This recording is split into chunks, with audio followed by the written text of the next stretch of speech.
কিন্তু সংসদ চলছে, আজ 1 মাস প্রায় হতে এলো, আর 2 দিন বাকি।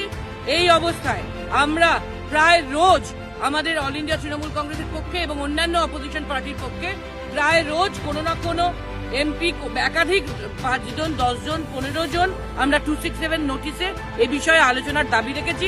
এমনকি 176 নোটিশেও আলোচনার দাবি রেখেছি। আমাদের দলনেতা ডেরেক ওব্রায়েন বলেছেন 176 এর আলোচনা করা হোক, শর্ট ডিউরেশন।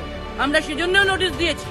এবং সবচেয়ে দুর্ভাগ্য যে সংসদে, রাজ্যসভায় এটা সহমত হয়েছিল যে হ্যাঁ 176 নোটিশে শর্ট ডিউরেশন ডিসকাশন হবে on duplication of epic card.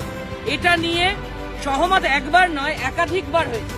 কিন্তু দুর্ভাগ্যের বিষয়, আর 2 দিন বাকি, এখনো কিন্তু আলোচনার কোনো গন্ধ মাত্র নেই, বিজনেসে কোনো উল্লেখ নেই, কোনোভাবে আলোচনার কোনো সুযোগ ট্রেজারি বেঞ্চ দেবে বলে মনে হয় না। তাই আমরা on protest all India Trinamool কংগ্রেসের পক্ষ থেকে, অপোজিশনের পক্ষ থেকে ওয়াকআউট করেছি।